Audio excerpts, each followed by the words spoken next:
ಪ್ರಾರ್ಥನೆ ಮಾಡೋಣ.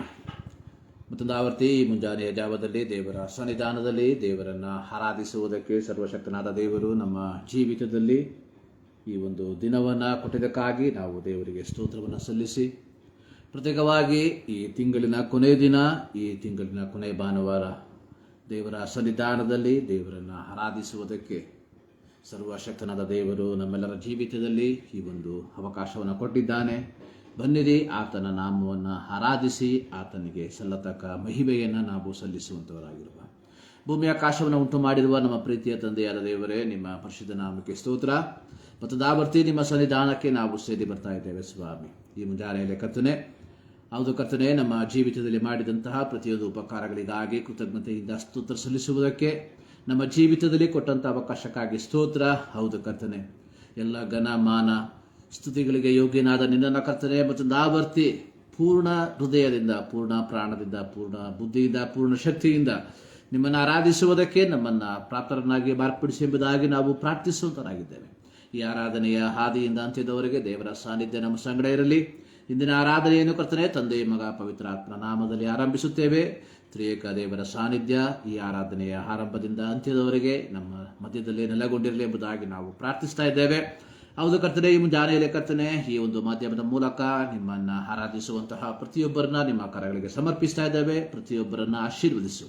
ಪ್ರಾರ್ಥನೆ ಕೇಳಿದ್ದಕ್ಕಾಗಿ ಸ್ತೋತ್ರ. ಯೇಸು ಕ್ರಿಸ್ತನ ನಾಮದಲ್ಲಿ ಬೇಡುತ್ತೇವೆ ನಮ್ಮ ಪ್ರೀತಿಯ ತಂದೆ, ಆಮೆನ್. ಒಂದು ಹಳೆಯ ಹಾಡಿನ ಕೆಲವು ಚರಣಗಳನ್ನು ಹಾಡಿ ಪ್ರಾರಂಭದಲ್ಲಿ ದೇವರ ನಾಮವನ್ನು ನಾವು ಮಹಿಮೆಪಡಿಸುವಂಥವರಾಗಿರುವ. ನನ್ನಾತ್ಮವೇ ನೀನು ಮರೆಯಾದಿರು ಎಂದು ನನ್ನಾಯ ಕರ್ತನ ಜೀವನ ಅಂತ್ಯಕ್ಕೂ. ನನ್ನಾತ್ಮವೇ ನೀನು ಮರೆಯಾದಿರು ಎಂದು ನನ್ನಾಯ ಕರ್ತನ ಜೀವನ ಅಂತ್ಯಕ್ಕೂ. ಬೆಳಕು ರಕ್ಷಕನು ಯೇಸುವೇ ನೀನೆ ನನಗೆ, ನಿನ್ನಲ್ಲಿ ಉಂಟೆ ನನಗೆ ಅನಂತ ಆಶ್ರಯವು. ಬೆಳಕು ರಕ್ಷಕನು ಯೇಸುವೇ ನೀನೆ ನನಗೆ, ನಿನ್ನಲ್ಲೇ ಉಂಟೆ ನನಗೆ ಅನಂತ ಆಶ್ರಯವು. ನನ್ನಾತ್ಮವೇ ನೀನು ಮರೆಯಾದಿರು ಎಂದು ನನ್ನಾಯ ಕರ್ತನ ಜೀವನ ಅಂತ್ಯಕ್ಕೂ.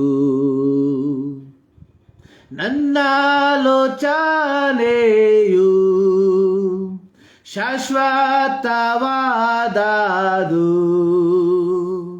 ನಿನ್ನ ಸಂಕಲ್ಪವು ಎಂದಿಗೂ ಕದಲಾದು. ನಿನ್ನಾಲೋಚನೆಯು ಶಾಶ್ವತವಾದದು, ನಿನ್ನ ಸಂಕಲ್ಪವು ಎಂದಿಗೂ ಕದಲಾದು. ನನ್ನಾತ್ಮವೇ ನೀನು ಮರೆಯಾದಿರು ಎಂದು ನನ್ನಾಯ ಕರ್ತನ ಜೀವನ ಅಂತ್ಯಕ್ಕೂ. ಯೇಸುವೇ ನನ್ನನ್ನು ನಿನ್ ಪ್ರೀತಿಯಲ್ಲಿಯೇ ನಿನಗಾಗಿ ಬಾಳಲು ಕೃಪೆಯಿಂದ ನಡೆಸು. ಯೇಸುವೆ ನಾನು ನಿನ್ ಪ್ರೀತಿಯಲ್ಲಿಯೇ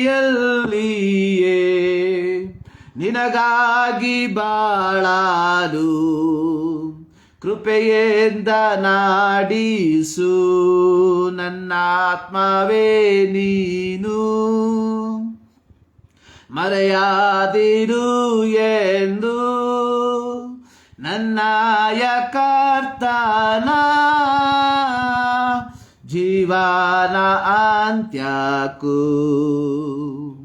ದೇವರೇ ನನ್ನಲ್ಲಿ ನಿರ್ಮಿಸು ಶುದ್ಧ ಹೃದಯ ಸ್ಥಿರ ಚಿತ್ತ ಅನುಗ್ರಹಿಸಿ ನೂತನ ಪಡಿಸು ದೇವರೇ ನನ್ನಲ್ಲಿ ನಿರ್ಮಿಸು ಶುದ್ಧ ಹೃದಯ ಸ್ಥಿರ ಚಿತ್ತ ಅನುಗ್ರಹಿಸಿ ನೂತನ ಪಡಿಸು ನನ್ನ ಆತ್ಮವೇ ನೀನು ಮರೆಯಾದಿರು ಎಂದು ನನ್ನಯ ಕರ್ತನ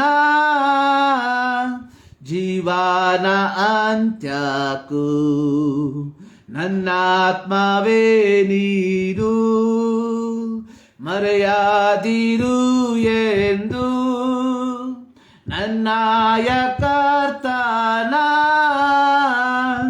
ಜೀವನ ಅಂತ್ಯಕ್ಕೂ ನನ್ನ ಆತ್ಮವೇ ನೀನು. ಹಲ್ಲೆಲೂಯಾ.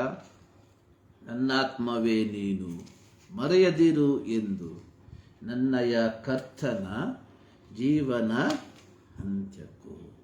ಬೆಳಕು ರಕ್ಷಕನು ಯೇಸುವೆ ನೀನೆನಗೆ ನಿನ್ನಲ್ಲೇ ಉಂಟೆನಗೆ ಅನಂತ ಆಶ್ರಯವು. ನಿನ್ನ ಆಲೋಚನೆಯು ಶಾಶ್ವತವಾದದು, ನಿನ್ನ ಸಂಕಲ್ಪವು ಎಂದಿಗೂ ಕದಲಾದು. ಆಡುವಂತಹ ಸಂದರ್ಭದಲ್ಲಿ ಈ 2ನೇ ಚರಣದ ಮೊದಲ ವಾಕ್ಯವನ್ನು ನನ್ನ ಆಲೋಚನೆ ಎಂಬುದಾಗಿ ಆಡಿದೆ. ಅದು ತಪ್ಪದು, ಕ್ಷಮಾಪಣೆಯನ್ನು ಕೋರ್ತೇನೆ. ನಿನ್ನ ಆಲೋಚನೆಯು ಶಾಶ್ವತವಾದದು, ನಿನ್ನ ಸಂಕಲ್ಪವು ಎಂದಿಗೂ ಕದಲದು. ಯೇಸುವೆ ನನ್ನನ್ನು ನಿನ್ನ ಪ್ರೀತಿಯಲ್ಲಿಯೇ ನಿನಗಾಗಿ ಬಾಳಲು ಕೃಪೆಯಿಂದ ನಡೆಸು. ಕೊನೆಯ ಚರಣ, ದೇವರೇ ನನ್ನಲ್ಲಿ ನಿರ್ಮಿಸು ಶುದ್ಧ ಹೃದಯವ ಸ್ಥಿರ ಚಿತ್ತ ಅನುಗ್ರಹಿಸಿ ನೂತನ ಪಡಿಸು. ಅತ್ಯಂತ ಅರ್ಥಗರ್ಭಿತವಾದಂತಹ ಒಂದು ಹಾಡು. ಬೆಳಕು ರಕ್ಷಕನು ಯೇಸುವೆ ನೀನೆನಗೆ ನಿನ್ನಲ್ಲಿ ಉಂಟೆನಗೆ ಅನಂತ ಆಶ್ರಯವು. ದಾವೀದನು 27ನೇ ಕೀರ್ತನೆಯನ್ನ ಪ್ರಾರಂಭಿಸುವಂಥದ್ದು, ಯೆಹೋವನು ನನಗೆ ಬೆಳಕು ರಕ್ಷಕನು ಆಗಿದ್ದಾನೆ, ನಾನು ಯಾರಿಗೆ ಭಯಪಟ್ಟೇನು. ಯೆಹೋವನು ನನ್ನ ಪ್ರಾಣದ ಆಧಾರವು, ನಾನು ಯಾರಿಗೆ ಹೆದರೇನು. ಅತ್ಯಂತ ಅರ್ಥಗರ್ಭಿತವಾದಂತಹ ಒಂದು ದೇವರ ವಾಕ್ಯ. ಸೊ ಇಲ್ಲಿ ದಾವೀದ ಹೇಳ್ತಾ ಇದ್ದಾನೆ, the lord is my light and my salvation. ಯೆಹೋವನು ನನಗೆ ಬೆಳಕು ರಕ್ಷಕನು ಆಗಿದ್ದಾನೆ. ಒಬ್ಬ ಭಕ್ತನ ಜೀವಿತದಲ್ಲಿ ಇದಕ್ಕಿಂತಲೂ ಅಮೂಲ್ಯವಾದ ಶ್ರೇಷ್ಠವಾದ ವಾಗ್ದಾನ ಬೇರೆ ಯಾವುದೂ ಇಲ್ಲ. ಸತ್ಯವೇದದಲ್ಲಿ ಬರೆಯಲ್ಪಟ್ಟಂತಹ ಅನೇಕ ವಾಗ್ದಾನಗಳಲ್ಲಿ ಈ ಒಂದು ವಾಗ್ದಾನ ಅರ್ಥಗರ್ಭಿತವಾದಂಥದ್ದು ಮಾತ್ರವಲ್ಲ, ಪ್ರತಿಯೊಬ್ಬ ದೇವರ ಮಗನಿಗೆ ಮಗಳಿಗೆ ಒಂದು ನಿರೀಕ್ಷೆಯನ್ನ, ಒಂದು ಸಾಂತ್ವನವನ್ನ, ಒಂದು ಸಮಾಧಾನವನ್ನ ಕೊಡುವಂತಹ ಒಂದು ವಾಗ್ದಾನವಾಗಿದೆ. ಯೆಹೋವನು ನನಗೆ ಬೆಳಕು ರಕ್ಷಕನು ಆಗಿದ್ದಾನೆ. ಸೊ ಅದರಿಂದ ದಾವೀದ ಹೇಳ್ತಾ ಇದ್ದಾನೆ, ನಾನು ಯಾರಿಗೆ ಭಯಪಟ್ಟೇನು? ಯೆಹೋವನು ನನ್ನ ಪ್ರಾಣದ ಆಧಾರವು, ನಾನು ಯಾರಿಗೆ ಹೆದರೇನು? ದಾವೀದನು ಈ ಕೀರ್ತನೆಯನ್ನ ಬರೆಯುವಂತಹ ಸಂದರ್ಭದಲ್ಲಿ ಅತ್ಯಂತ ಕಾಠಿಣ್ಯಕರವಾದ ಪರಿಸ್ಥಿತಿಗಳಲ್ಲಿ ಹಾದು ಹೋದಂತಹ ಸಂದರ್ಭ. ಈ ಕೀರ್ತನೆಗಳ ವಾಕ್ಯಗಳನ್ನ ನಾವು ಒಂದೊಂದಾಗಿ ನಾವು ಓದುವಂತಹ ಸಂದರ್ಭದಲ್ಲಿ ಅದನ್ನ ನಾವು ಗ್ರಹಿಸಬಹುದಾಗಿದೆ. ಆದರೆ ತನ್ನ ಜೀವಿತದಲ್ಲಿ ಅಥವಾ ತಾನು ಅನುಭವಿಸುವಂತಹ ಕಷ್ಟ ಕಾರ್ಪಣ್ಯಗಳನ್ನ ಅಥವಾ ತಾನು ಹಾದು ಹೋಗುತ್ತಿರುವ ಕಾಠಿಣ್ಯಕರವಾದಂತಹ ಪರಿಸ್ಥಿತಿಗಳನ್ನ ನೋಡಿ ದಿಗಿಲು ಪಡದೆ, ಸೋತು ಹೋಗದೆ, ನಿರಾಶೆಗೊಳ್ಳದೆ ಆತನು ಹಾಡುವಂಥದ್ದು, the Lord is my light and my salvation. ಯೆಹೋವನು ನನಗೆ ಬೆಳಕು, ರಕ್ಷಕನೂ ಆಗಿದ್ದಾನೆ. ಪ್ರಿಯರೇ, ಇದಕ್ಕಿಂತಲೂ ಶ್ರೇಷ್ಠವಾದ, ಇದಕ್ಕಿಂತಲೂ ಅಮೂಲ್ಯವಾದ ಆಶೀರ್ವಾದ, ವಾಗ್ದಾನ ನಮಗೆ ಬೇರೆ ಯಾವುದೂ ಇಲ್ಲ. The Lord is my light and my salvation. ಈ ಮುಂಜಾನೆಯಲ್ಲಿ ನಮ್ಮ ಜೀವಿತಕ್ಕೆ ಬೆಳಕನ್ನ, ಆಧ್ಯಾತ್ಮಿಕವಾದ ಬೆಳಕನ್ನ, ನಮ್ಮ ಆತ್ಮಕ್ಕೆ ರಕ್ಷಣೆಯನ್ನ ಒದಗಿಸಿದಂತಹ ದೇವರನ್ನ ಈ ಮುಂಜಾನೆಯಲ್ಲಿ ಆರಾಧಿಸುವುದಕ್ಕೆ ದೇವರು ನಮ್ಮ ಜೀವಿತದಲ್ಲಿ ಕೊಟ್ಟಂತಹ ಈ ಒಂದು ಸಂದರ್ಭಕ್ಕಾಗಿ ನಾವು ದೇವರಿಗೆ ಕೃತಜ್ಞತೆಯನ್ನ ಸಲ್ಲಿಸುವಂತವರಾಗಿರಬೇಕು. ಜೀವಿತದಲ್ಲಿ ಕಾರ್ಗತ್ತಲಿನ ಅನುಭವಗಳು, ಕತ್ತಲೆಯ ಅನುಭವಗಳು, ಗಾಢಾಂಧಕಾರದ ಅನುಭವಗಳು ಬರುವಂಥದ್ದು ಪ್ರತಿಯೊಬ್ಬರ ಜೀವಿತದಲ್ಲಿ ಇರುವಂತಹ ಒಂದು ಘಟಕವಾಗಿದೆ. ಕನ್ನಡದಲ್ಲಿ ಒಂದು ಗಾದೆ ನಾವು ಹೇಳ್ತೇವೆ, ಒಂದು ತಗ್ಗಿದ್ರೆ ಒಂದು ದಿನ್ನೆ ಬರುವಂಥದ್ದಾಗಿದೆ. ಜೀವನ ಯಾವಾಗಲೂ ತಗ್ಗಿನ ಅನುಭವದಲ್ಲಿ ಇರುವುದಿಲ್ಲ. ತಗ್ಗನ್ನ ನಾವು ಇಳಿದ ತಕ್ಷಣ ನಾವು ಒಂದು ದಿನ್ನೆಯನ್ನ ಹತ್ತಬೇಕಾಗ್ತದೆ.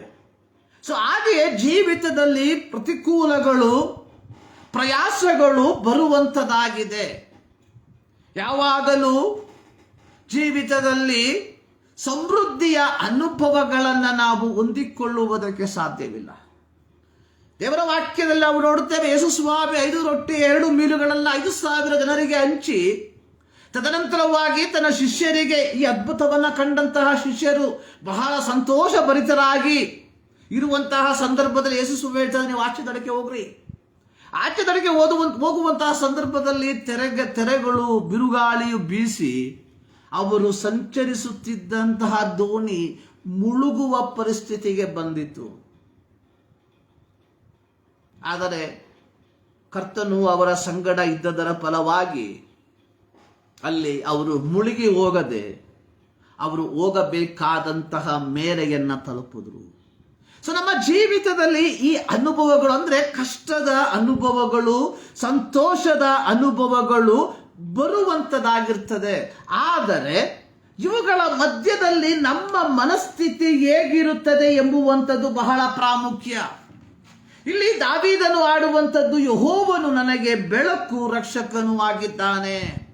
ನಾವು ಆಡಿದ್ವಿ, ಬೆಳಕು, ರಕ್ಷಕನು ಯೇಸುವೆ ನೀ ನನಗೆ, ನಿನ್ನಲ್ಲೇ ಉಂಟೆನಗೆ ಅನಂತ ಆಶ್ರಯವು. ಅಂದ್ರೆ ನಮ್ಮ ಆಶ್ರಯ, ನಮ್ಮ ಭರವಸೆ ನಮ್ಮ ಕರ್ತನಾದ ಯೇಸು ಕ್ರಿಸ್ತನಲ್ಲಿ ಮಾತ್ರ ಆಗಿರುವಂತದ್ದಾಗಿದೆ. ಈ ಮುಂಜಾನೆಯಲ್ಲಿ ಈ ಸರ್ವಶಕ್ತನಾದ ದೇವರನ್ನ ಆರಾಧಿಸುವುದಕ್ಕೆ ದೇವರು ನಮ್ಮ ಜೀವಿತದಲ್ಲಿ ಕೊಟ್ಟಂತಹ ಅವಕಾಶಕ್ಕಾಗಿ ದೇವರಿಗೆ ಸ್ತೋತ್ರವನ್ನು ಸಲ್ಲಿಸ್ತಾ ಇದ್ದಾನೆ. ಪ್ರೇರೆ, ಇಂದು ನಾವು ಧ್ಯಾನಿಸುವಂತಹ ಶೀರ್ಷಿಕೆ ಅನ್ನುವಂಥದ್ದೇ ದೇವರ ಪ್ರಜೆಗಳು ಲೋಕಕ್ಕೆ ಬೆಳಕಾಗಿದ್ದಾರೆ. ದೇವರ ಮಕ್ಕಳು, ದೇವರ ಪ್ರಜೆಗಳು ಲೋಕಕ್ಕೆ ಬೆಳಕಾಗಿದ್ದಾರೆ. ಸೊ ದೇವರ ಮಕ್ಕಳು ಅಥವಾ ದೇವರ ಪ್ರಜೆಗಳು ಎಂಬ ಪದ ಸತ್ಯವೇದದಲ್ಲಿ ನಾವು ಪ್ರಪ್ರಥಮವಾಗಿ ಕಾಣುವಂಥದ್ದು ವಿಮೋಚನಾ ಕಾಂಡ ಅದರ 15ನೇ ಅಧ್ಯಾಯದಲ್ಲಿ, 6ನೇ ಅಧ್ಯಾಯದಲ್ಲಿ ಅದನ್ನು ನಾವು ಪ್ರಪ್ರಥಮವಾಗಿ ಕಾಣ್ತೇವೆ. ವಿಮೋಚನಾ ಕಾಂಡ 6ನೇ ಅಧ್ಯಾಯದ 7ನೇ ವಾಕ್ಯದಲ್ಲಿ ಸರ್ವಶಕ್ತನಾದ ದೇವರು ಮೋಶೆಯ ಸಂಗಡ ಮಾತನಾಡುತ್ತಾ ಹೇಳಿದಂತಹ ಒಂದು ಪದ ಪ್ರಯೋಗವಾಗಿದೆ. 7ನೇ ವಾಕ್ಯದ ಕೊನೆಯ ಭಾಗ 6ನೇ ವಾಕ್ಯದ ಕೊನೆಯ ಭಾಗ ಮತ್ತು 7ನೇ ವಾಕ್ಯದ ಪ್ರಾರಂಭ ಭಾಗವನ್ನು ನಾವು ಓದುವಂತಹ ಸಂದರ್ಭದಲ್ಲಿ ಅಲ್ಲಿ ನಾವು ಕಾಣುವಂಥದ್ದು, ನಾನು ನಿಮ್ಮನ್ನು ನನ್ನ ಪ್ರಜೆಯೆಂದು ಆರಿಸಿಕೊಂಡು ನಿಮಗೆ ದೇವರಾಗಿರುವೆನು. ಇಲ್ಲಿ ನೋಡಿ, ನಾನು ನಿಮ್ಮನ್ನು ನನ್ನ ಪ್ರಜೆಯೆಂದು ಆರಿಸಿಕೊಂಡು ನಿಮಗೆ ದೇವರಾಗಿರುವೆನು. ಸೊ ಅದಕ್ಕಿಂತಲೂ ಮುಂಚಿತವಾಗಿ ಅಂದ್ರೆ ಇದೇ ವಿಮೋಚನಾ ಕಾಂಡ 3ನೇ ಅಧ್ಯಾಯದಲ್ಲಿ ಸರ್ವಶಕ್ತನಾದ ದೇವರು ಮೋಶೆಗೆ ಓರೇಬ್ ಬೆಟ್ಟದಲ್ಲಿ ಪ್ರತ್ಯಕ್ಷನಾದಂತಹ ಸಂದರ್ಭದಲ್ಲಿ ಹೇಳಿದಂತಹ ಒಂದು ಮಾತು ಇದೇ ವಿಮೋಚನಾ ಕಾಂಡ 3ನೇ ಅಧ್ಯಾಯ 7ನೇ ವಾಕ್ಯದಲ್ಲಿ, ಆಗ ಯೆಹೋವನು ಐಗುಪ್ತ ದೇಶದಲ್ಲಿರುವ ನನ್ನ ಜನರ ದುರವಸ್ಥೆಯನ್ನ ನೋಡಿದ್ದೇನೆ. ಇಲ್ಲಿ ದೇವರು ಒಂದು ಗುಂಪು ಜನರನ್ನ ನನ್ನ ಜನರು, ನನ್ನ ಪ್ರಜೆಗಳು ಎಂದು ಸಂಬೋಧಿಸುವಂಥದ್ದನ್ನು ನಾವು ನೋಡ್ತೇವೆ. ಅಂದ್ರೆ ಸತ್ಯವೇದದಲ್ಲಿ ಪ್ರಪ್ರಥಮವಾಗಿ ಒಂದು ಗುಂಪು ಜನರನ್ನ ನೋಡಿ ನನ್ನ ಪ್ರಜೆಗಳು, ನನ್ನ ಜನರು ಎಂಬುದಾಗಿ ಕರೆಯುವಂಥದ್ದನ್ನು ನಾವು ಇಲ್ಲಿ ಓದಿ ಕೇಳಿದ್ದೇವೆ. ನೋಡಿ, ಇಸ್ರಾಯೇಲರ ಚರಿತ್ರೆಯನ್ನು ನಾವು ಕಲಿಯುವಂತಹ ಸಂದರ್ಭದಲ್ಲಿ ನಾವು ಪ್ರಾರಂಭ ಮಾಡಬೇಕಾಗಿರುವಂಥದ್ದು ಅಬ್ರಹಾಮನ ಕಾಲದಿಂದ. ಆದಿಕಾಂಡ 12ನೇ ಅಧ್ಯಾಯದಲ್ಲಿ ನಾವು ನೋಡ್ತೇವೆ, ಒಂದು ದಿನ ದೇವರೇನ್ ಮಾಡ್ತಾ ಇದ್ದಾನೆ, ಒಬ್ಬ ವ್ಯಕ್ತಿಗೆ ಪ್ರತ್ಯಕ್ಷನಾಗಿ ಹೇಳ್ತಾ ಇದ್ದಾನೆ, ನೀನು ಸ್ವದೇಶವನ್ನ, ಬಂಧು ಬಳಗವನ್ನ, ತಂದೆಯ ಮನೆಯನ್ನ ಬಿಟ್ಟು ನಾನು ತೋರಿಸುವಂತ ದೇಶಕ್ಕೆ ಹೊರಟು ಹೋಗು. ದೇವರ ಮಾತಿಗೆ ವಿಧಿಯನಾಗಿ ಆ ವ್ಯಕ್ತಿ ಏನ್ ಮಾಡ್ದ, ಹೊರಟೋದ. ಯಾತ್ರೆಯ ಮಧ್ಯದಲ್ಲಿ ಅಂದ್ರೆ 15ನೇ ಅಧ್ಯಾಯಕ್ಕೆ ನಾವು ಕಾಲಿಡುವಂತಹ ಸಂದರ್ಭದಲ್ಲಿ ಇಲ್ಲಿ ಸರ್ವಶಕ್ತನಾದ ದೇವರು ತಾನು ಕರೆದಂತಹ ಅಬ್ರಾಮನಿಗೆ ಒಂದು ಮಾತನ್ನ ಹೇಳುವಂತದನ್ನು ನಾವು ನೋಡುತ್ತೇವೆ. ಅದರ 15ನೇ ಅಧ್ಯಾಯದ 13ನೇ ವಾಕ್ಯದಲ್ಲಿ, ನಿನ್ನ ಸಂತತಿಯವರು ಅನ್ಯ ದೇಶದಲ್ಲಿ ಕೆಲವು ಕಾಲ ವಾಸವಾಗಿದ್ದು ಆ ದೇಶದವರಿಗೆ ದಾಸರಾಗಿರುವರು. ಇಲ್ಲಿ ಸರ್ವಶಕ್ತನಾದ ದೇವರು ಅಬ್ರಹಾಮನನ್ನ ಕರೆದು ಅಬ್ರಹಾಮನಿಗೆ ಹೇಳುವಂಥದ್ದು ನಿನ್ನ ಸಂತತಿಯವರು. ಇಲ್ಲಿ ದೇವರ ಸಂತತಿ, ದೇವರ ಪ್ರಜೆಗಳು ಎಂಬ ಪದವನ್ನು ನಾವು ಕಾಣೋದಿಲ್ಲ. ಬದಲಾಗಿ ದೇವರು ಅಬ್ರಹಾಮನಿಗೆ ಹೇಳುವಂಥದ್ದು ನಿನ್ನ ಸಂತತಿಯವರು. ಆದರೆ ವಿಮೋಚನಾ ಕಾಂಡ 3ನೇ ಅಧ್ಯಾಯಕ್ಕೆ ನಾವು ಕಾಲಿಡುವಾಗ ಯಾವ ಸಂತತಿ ಅನ್ಯ ದೇಶದಲ್ಲಿ ದಾಸರಾಗಿರುವರು ಎಂಬುದಾಗಿ ಸರ್ವಶಕ್ತನಾದ ದೇವರು ಸುಮಾರು 400 ವರ್ಷಗಳ ಹಿಂದೆ ಅಬ್ರಹಾಮನಿಗೆ ಹೇಳಿದ್ದನು. ಆ ಸಂತತಿಯ ಕುರಿತಾಗಿ ಇಲ್ಲಿ ಸರ್ವಶಕ್ತನಾದ ದೇವರು ಹೇಳುವಂಥದ್ದು ನನ್ನ ಜನರ ದುರವಸ್ಥೆ. ಸೊ ಇಲ್ಲಿ ಸರ್ವಶಕ್ತನಾದ ದೇವರು ಒಂದು ಜನಾಂಗವನ್ನ, ಒಂದು ಸಂತತಿಯನ್ನ ತನ್ನ ಪ್ರಜೆಗಳು, ತನ್ನ ಜನರು ಎಂಬುದಾಗಿ ಅಂಗೀಕರಿಸುವಂಥದ್ದನ್ನು ನಾವು ನೋಡುತ್ತೇವೆ. ಅದೇ ರೀತಿಯಾಗಿ ಯಾಜಕಕಾಂಡ 26ನೇ ಅಧ್ಯಾಯದ ಅದರ 11, 12 ವಾಕ್ಯಗಳನ್ನ ನಾವು ಓದುವಂತಹ ಸಂದರ್ಭದಲ್ಲಿ ಅಲ್ಲಿ ಸಹ ನಾವು ನೋಡುವಂಥದ್ದು, ನಾನು ನಿಮ್ಮ ಸಂಗಡ ನಿವಾಸ ಮಾಡುವೆನು, ನಿಮ್ಮನ್ನು ತಳ್ಳಿ ಬಿಡುವುದಿಲ್ಲ, ನಿಮ್ಮ ನಡುವೆ ತಿರುಗಾಡುತ್ತಾ ನಿಮಗೆ ದೇವರಾಗಿರುವೆನು, ನೀವು ನನಗೆ ಪ್ರಜೆಯಾಗಿರುವಿರಿ. ನೀವು ನನಗೆ ಪ್ರಜೆಯಾಗಿರುವಿರಿ. ಇಲ್ಲಿ ಸರ್ವಶಕ್ತನಾದ ದೇವರು ಒಂದು ಗುಂಪು ಜನರಲ್ಲ, ಪ್ರಜೆಗಳು, ಜನರು, ಸ್ವಕೀಯರು ಎಂದು ಕರೆಯುವಂಥದ್ದನ್ನ ನಾವು ನೋಡುವಂಥವರಾಗಿದ್ದೇವೆ. ಯೆರೆಮೀಯನ ಪ್ರವಾದನ ಗ್ರಂಥ 30ನೇ ಅಧ್ಯಾಯದ 22ನೇ ವಾಕ್ಯವನ್ನು ನಾವು ಓದುವಂತಹ ಸಂದರ್ಭದಲ್ಲಿ ಅಲ್ಲಿ ನಾವು ಕಾಣುವಂಥದ್ದು, ಅಲ್ಲಿ ನಾವು ನೋಡುವಂತಹ ಮಾತು, ನೀವು ನನಗೆ ಜನರಾಗಿರುವಿರಿ, ನಾನು ನಿಮಗೆ ದೇವರಾಗಿರುವೆನು. ಅಂದ್ರೆ ದೇವರ ಪ್ರಜೆಗಳು ಅಂದರೆ ದೇವರ ಆಳ್ವಿಕೆಗೆ ಒಳಪಟ್ಟ ಒಂದು ಜನಾಂಗ, ಒಂದು ಗುಂಪು ಎಂಬುವಂಥದ್ದನ್ನ ನಾವು ಇಲ್ಲಿ ಅರ್ಥೈಸಬಹುದಾಗಿದೆ. ಹೋಶೇಯನ ಪ್ರವಾದನ ಗ್ರಂಥವನ್ನು ನಾವು ಕಲಿಯುವಂತಹ ಸಂದರ್ಭದಲ್ಲಿ ಅಲ್ಲಿ ನಾವು ನೋಡುವಂತಹ ಒಂದು ಪದ ಪ್ರಯೋಗ ಅನ್ನುವಂಥದ್ದು. ಹೋಶೇಯನ ಪ್ರವಾದನ ಗ್ರಂಥ 1ನೇ ಅಧ್ಯಾಯ ಅದರ 10ನೇ ವಾಕ್ಯ, ಅಲ್ಲಿ ಅವರು ಬರೆಯಲ್ಪಟ್ಟಿರುವಂಥದ್ದು, ನೀವು ಜೀವ ಸ್ವರೂಪನಾದ ದೇವರ ಮಕ್ಕಳು ಎನ್ನಿಸಿಕೊಳ್ಳುವಿರಿ. ಸೊ ಇಲ್ಲಿ ದೇವರ ಮಕ್ಕಳು, ದೇವರ ಪ್ರಜೆಗಳು ಎಂಬುದಾಗಿ ದೇವರು ಒಂದು ಗುಂಪು ಜನರನ್ನ ಕರೆಯುವಂಥದ್ದಾಗಿ, ಸಂಬೋಧಿಸುವಂಥದ್ದಾಗಿ ನಾವು ನೋಡುತ್ತೇವೆ. ಸೊ ಹೀಗೆ ದೇವರು ಒಂದು ಗುಂಪು ಜನರನ್ನ ತನಗೋಸ್ಕರವಾಗಿ ಪ್ರತ್ಯೇಕಿಸಿ ಇಟ್ಟಿರುವಂತಹ ಉದ್ದೇಶ ಏನಾಗಿದೆ ನೋಡಿ. ನಾವು ಹೊಸ ಒಡಂಬಡಿಕೆಗೆ ನಾವು ನಮ್ಮ ಗಮನವನ್ನ ಹರಿಸುವಂತಹ ಸಂದರ್ಭದಲ್ಲಿ ಇದು ಇಲ್ಲಿವರೆಗೆ ನಾವು ಓದಿದಂಥದ್ದು ಅಬ್ರಹಾಮನ ಸಂತತಿಯ ಕುರಿತಾಗಿ ಸರ್ವಶಕ್ತನಾದ ದೇವರು ಹೇಳುವಂಥದ್ದು, ನನ್ನ ಪ್ರಜೆಗಳು, ನನ್ನ ಜನರು, ನನ್ನ ಸ್ವಕೀಯರು, ಜೀವ ಸ್ವರೂಪನಾದ ದೇವರ ಮಕ್ಕಳು ಇತ್ಯಾದಿ ಇತ್ಯಾದಿ ಪದಗಳನ್ನ. ಆದರೆ ಹೊಸ ಒಡಂಬಡಿಕೆಗೆ ನಾವು ನಮ್ಮ ಗಮನವನ್ನು ಹರಿಸುವಂತಹ ಸಂದರ್ಭದಲ್ಲಿ ಹೊಸ ಒಡಂಬಡಿಕೆಯಲ್ಲಿ ಇದರ ಕುರಿತಾಗಿ ಏನು ಬರೆಯಲ್ಪಟ್ಟಿದೆ ಎಂಬುದನ್ನ ನಾವು ಒಮ್ಮೆ ಪರೀಕ್ಷಿಸಿಕೊಳ್ಳಬೇಕಾದಂಥದ್ದು ಬಹಳ ಪ್ರಾಮುಖ್ಯವಾದಂತಹ ಒಂದು ಘಟಕ. ಯೋಹಾನನು ಬರೆದ ಸುವಾರ್ತೆ 1ನೇ ಅಧ್ಯಾಯದ ಅದರ 12ನೇ ವಾಕ್ಯದಲ್ಲಿ ಯೋಹಾನನು ಬರೆಯುವಂಥದ್ದು, ಯಾರ್ಯಾರು ಆತನನ್ನು ಅಂಗೀಕರಿಸಿದರೋ, ಅಂದರೆ ಆತನ ಹೆಸರಿನಲ್ಲಿ ನಂಬಿಕೆ ಇಟ್ಟರೋ ಅವರಿಗೆ ದೇವರ ಮಕ್ಕಳಾಗುವ ಅಧಿಕಾರವನ್ನ ಕೊಟ್ಟನು. ಅಂದ್ರೆ ದೇವರು ಅಬ್ರಹಾಮನ ಸಂತತಿಯನ್ನ, ದೇವರ ಪ್ರಜೆಗಳು, ದೇವರ ಮಕ್ಕಳೆಂಬುದಾಗಿ ಆಯ್ಕೆ ಮಾಡಿಕೊಂಡಿರುವಾಗ ಹೊಸ ಒಡಂಬಡಿಕೆಗೆ ನಾವು ಸೇರಿ ಬರುವಂತಹ ಸಂದರ್ಭದಲ್ಲಿ ಯೇಸುವಿನ ಪ್ರೀತಿಯ ಶಿಷ್ಯನಾಗಿದ್ದ, ಅಪೊಸ್ತಲನಾಗಿದ್ದ ಇಲ್ಲಿ ಯೋಹಾನನು ಹೇಳುವಂಥದ್ದು, ಯಾರ್ಯಾರು ಆತನನ್ನು ಅಂದರೆ ಯೇಸುವನ್ನು ಅಂಗೀಕರಿಸಿದರೋ, ಅಂದರೆ ಆತನ ಹೆಸರಿನಲ್ಲಿ ನಂಬಿಕೆ ಇಟ್ಟರೋ ಅವರಿಗೆ ದೇವರ ಮಕ್ಕಳಾಗುವ ಅಧಿಕಾರವನ್ನು ಕೊಟ್ಟಿದ್ದಾನೆ. ಇಲ್ಲಿ ನಾವು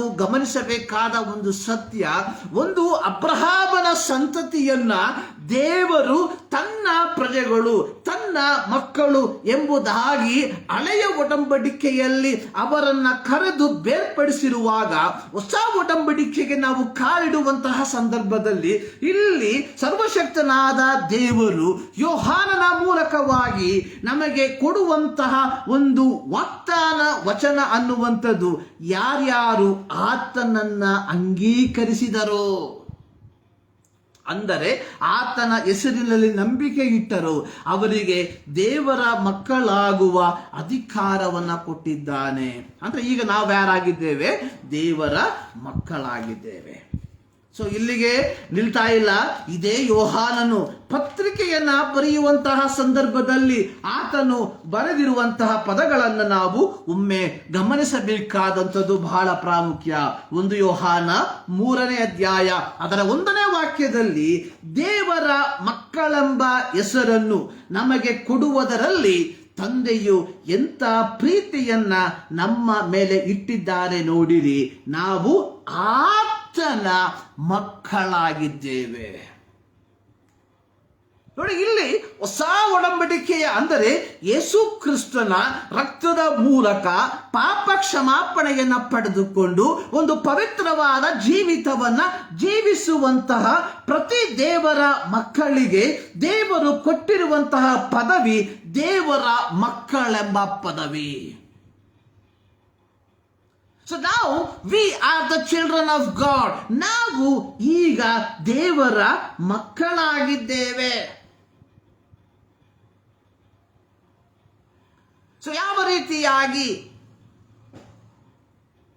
ಈಗ ನಾವು ದೇವರ ಮಕ್ಕಳಾಗಿದ್ದೇವೆ ಎಂಬುವಂಥದ್ದನ್ನ ನಾವು ಗಮನಿಸುವಾಗ ಇಲ್ಲಿ ನಾವು ಅರ್ಥ ಮಾಡಿಕೊಳ್ಳಬೇಕಾದ ಒಂದು ಆಧ್ಯಾತ್ಮಿಕ ಸತ್ಯ. ಯೋಹಾನನ ಸುವಾರ್ತೆ 1ನೇ ಅಧ್ಯಾಯ 12ನೇ ವಾಕ್ಯದಲ್ಲಿ ಯೋಹಾನನು ಹೇಳಿರುವಂಥದ್ದು, ಯಾರ್ಯಾರು ಆತನನ್ನು ಅಂಗೀಕರಿಸಿದರೋ, ಅಂದರೆ ಆತನ ಹೆಸರಿನಲ್ಲಿ ನಂಬಿಕೆ ಇಟ್ಟರೋ ಅವರಿಗೆ ದೇವರ ಮಕ್ಕಳಾಗುವ ಅಧಿಕಾರವನ್ನ ದೇವರು ಕೊಟ್ಟಿದ್ದಾನೆ ಎಂಬುವಂಥದ್ದನ್ನ. ಪ್ರಿಯರೇ, ನಾವು ದೇವರ ಮಕ್ಕಳಾದಂಥದ್ದು ಕ್ರೈಸ್ತ ಕುಟುಂಬದಲ್ಲಿ ಹುಟ್ಟಿದ್ದರ ಫಲವಾಗಿ ಅಲ್ಲ. ನಾವು ದೇವರ ಮಕ್ಕಳಾಗಿ ಮಾರ್ಪಟ್ಟದ್ದು ನಾವು ಕೇವಲ ಸಭೆಯ ಧಾರ್ಮಿಕ ಆಚರಣೆಗಳಲ್ಲಿ ಭಾಗಿಗಳಾದದ್ದರ ಫಲವಾಗಿ ಅಲ್ಲ.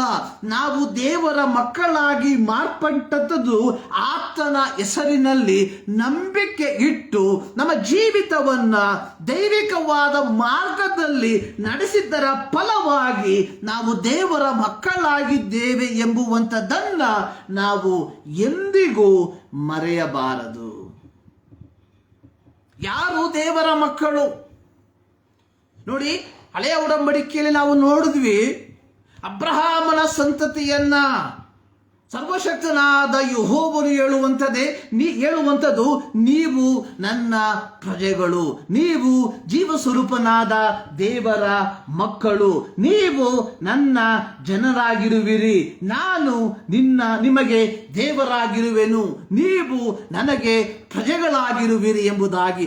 ಆದರೆ ಹೊಸ ಒಡಂಬಡಿಕೆಗೆ ನಾವು ಬರುವಂತಹ ಸಂದರ್ಭದಲ್ಲಿ ಈ ದೇವರ ಮಕ್ಕಳೆಂಬ ಪದವಿ ನಮಗೆ ಲಭಿಸುವಂಥದ್ದು ನಾವು ಕ್ರೈಸ್ತ ಕುಟುಂಬದಲ್ಲಿ ಹುಟ್ಟಿದ್ದರ ಫಲವಾಗಿ ಅಲ್ಲ, ಬದಲಾಗಿ ಯೋಹಾನನು ತನ್ನ ಸುವಾರ್ತೆಯಲ್ಲಿ ಬರೆದಿರುವ ಪ್ರಕಾರ ಯಾರ್ಯಾರು ಆತನನ್ನು ಅಂಗೀಕರಿಸಿದರೋ, ಅಂದರೆ ಆತನ ಹೆಸರಿನಲ್ಲಿ ನಂಬಿಕೆ ಇಟ್ಟರೋ ಅವರಿಗೆ ದೇವರ ಮಕ್ಕಳಾಗುವ ಅಧಿಕಾರವನ್ನ ದೇವರು ಕೊಟ್ಟಿದ್ದಾನೆ.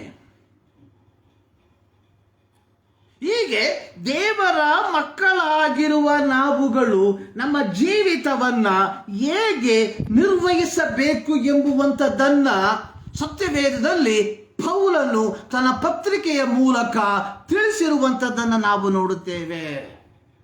ರೋಮಾಪುರದವರಿಗೆ ಬರೆದ ಪತ್ರಿಕೆ 8ನೇ ಅಧ್ಯಾಯ ಅದರ 14ನೇ ವಾಕ್ಯವನ್ನು ನಾವು ಗಮನಿಸಿ ನೋಡುವಂತಹ ಸಂದರ್ಭದಲ್ಲಿ ಇಲ್ಲಿ ಪೌಲನು ಹೇಳಿರುವಂಥದ್ದು, ಯಾರ್ಯಾರು ದೇವರ ಆತ್ಮನಿಂದ ನಡೆಸಿಕೊಳ್ಳುತ್ತಾರೋ ಅವರು ದೇವರ ಮಕ್ಕಳು.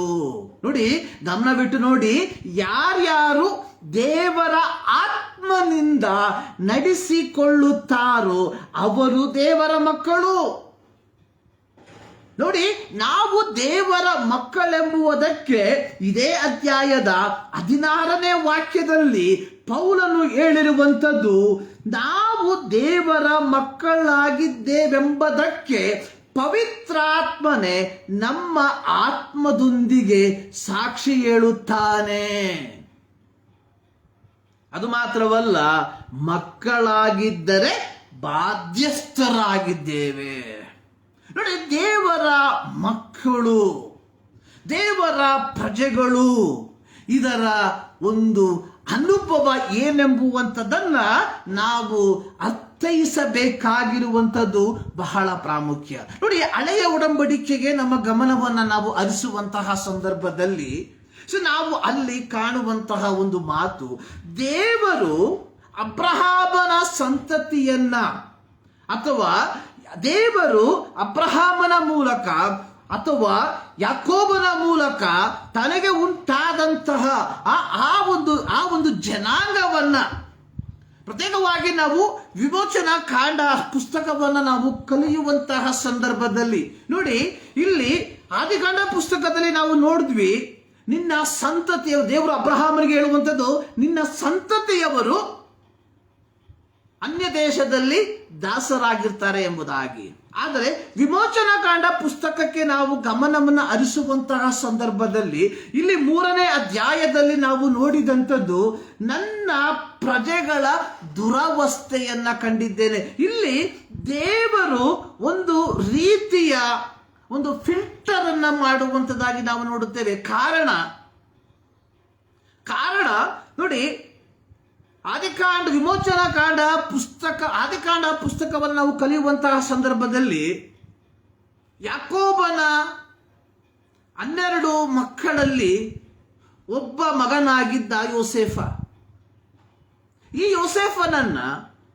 ಯೋಸೇಫನ ಅಣ್ಣಂದಿರು ಮಾರ್ಬಿಟ್ರು, ಗುಲಾಮನಾಗಿ ಮಾರ್ಬಿಟ್ರು.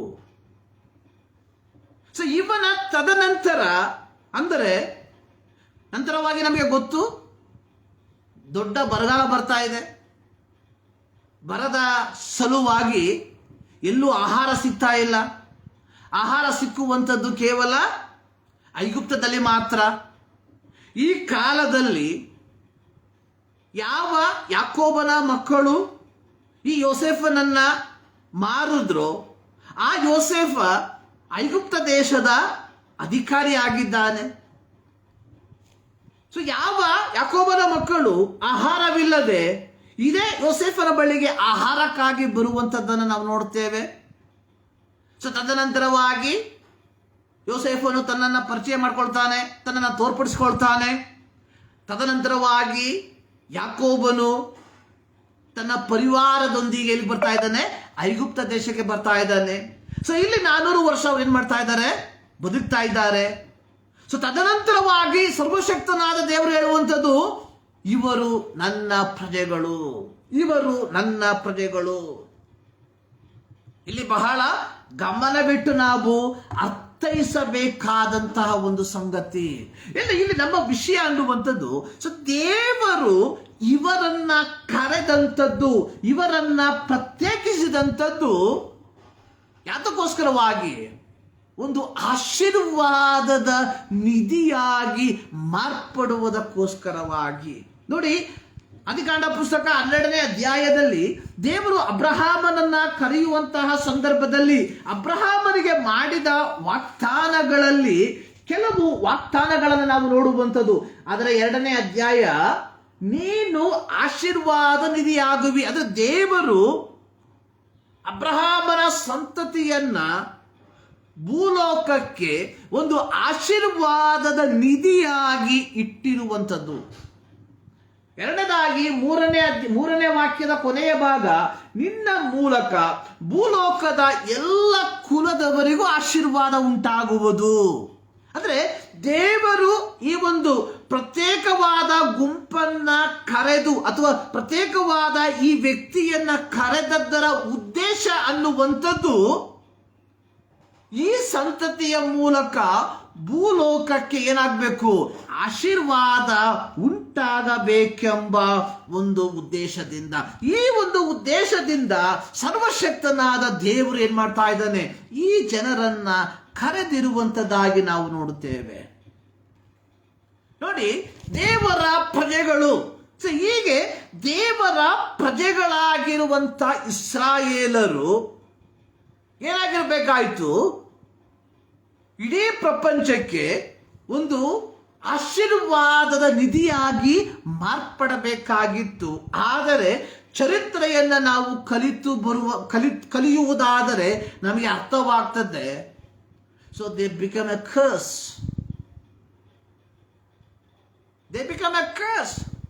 ಸೊ ಒಂದು ವಿಧದಲ್ಲಿ ಅವರು ಶಾಪಗ್ರಸ್ತರಾಗಿ ಮಾರ್ಪಟ್ರು.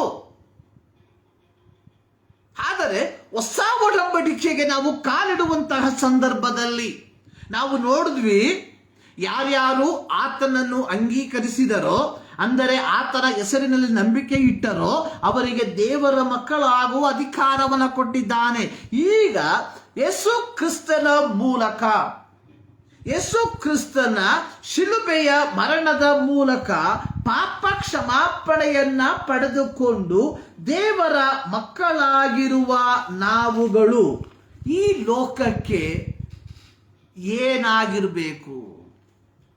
ಇದು ಒಂದು ಪ್ರಶ್ನೆ ನಮಗೆ ನಾವು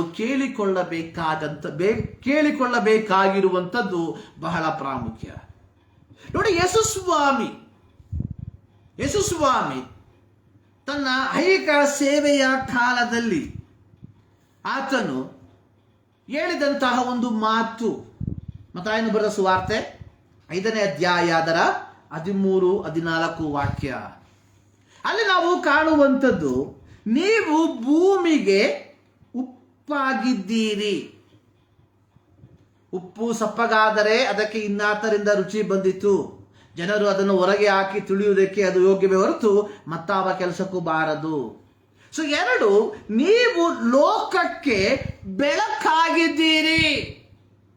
ನೀವು ಲೋಕಕ್ಕೆ ಉಪ್ಪಾಗಿದ್ದೀರಿ, ನೀವು ಲೋಕಕ್ಕೆ ಬೆಳಕಾಗಿದ್ದೀರಿ. ಅಂದ್ರೆ ದೇವರು ನಮ್ಮನ್ನು, ನಾನು ಹೇಳಿದೆ, ಹಳೆ ಒಡಂಬಡಿಕೆಯಲ್ಲಿ ದೇವರು ಇಸ್ರಾಯೇಲರನ್ನ ಕರೆದಂಥದ್ದು ಒಂದು ಆಶೀರ್ವಾದದ ನಿಧಿಯಾಗಿ.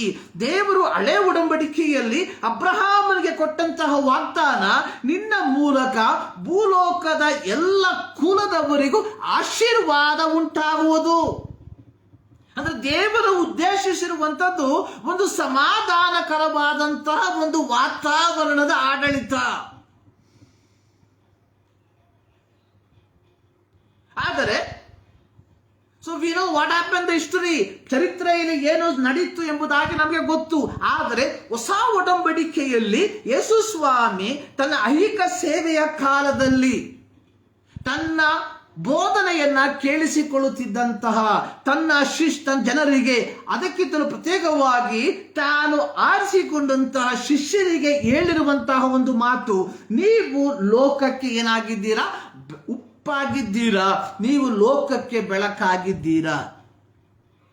ಇಲ್ಲಿ ನಾವು ಪ್ರತ್ಯೇಕವಾಗಿ 3 ವಿಚಾರಗಳನ್ನು ನಾವು ಚೆನ್ನಾಗಿ ಅರ್ಥ ಮಾಡಿಕೊಳ್ಬೇಕು. ಉಪ್ಪಿನ ವಿಚಾರವನ್ನು ನಾವು ನೋಡುವಂತಹ ಸಂದರ್ಭದಲ್ಲಿ ಉಪ್ಪು ಅಮೂಲ್ಯವಾದದ್ದು.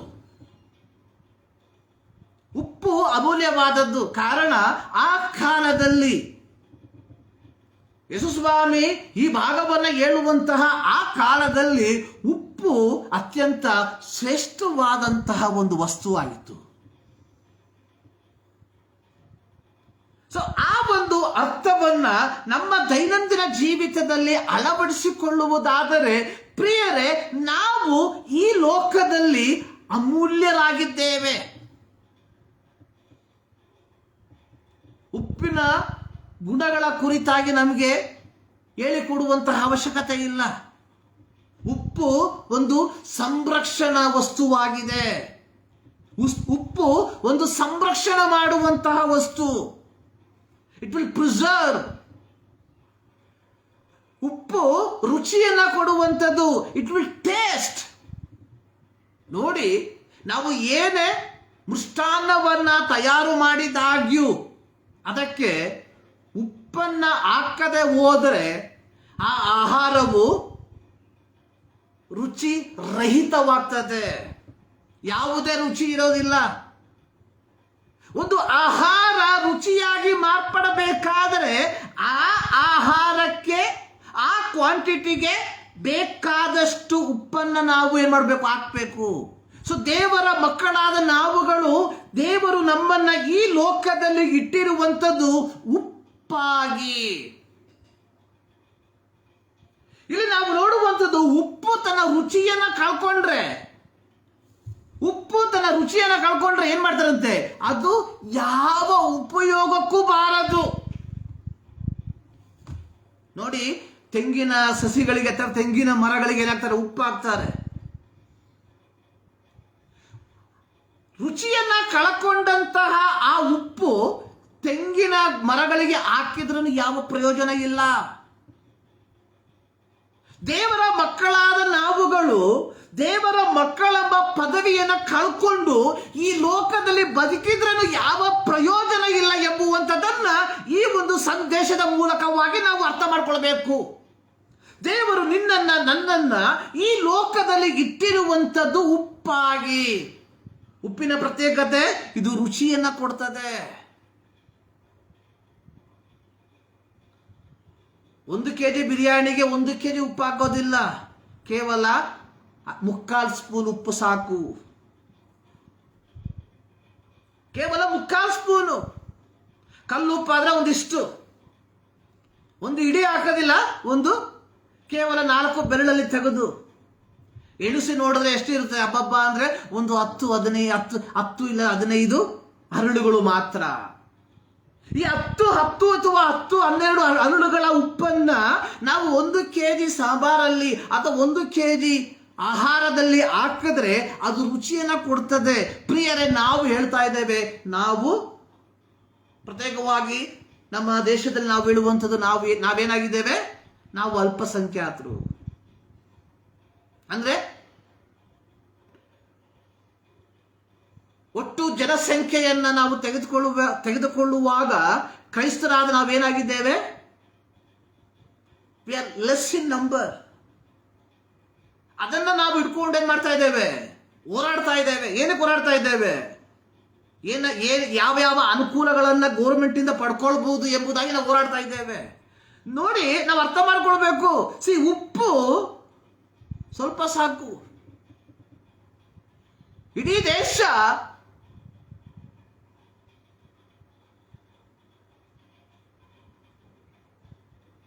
ದೇವರನ್ನ ಕಂಡ್ಕೊಳ್ಬೇಕಾದ್ರೆ,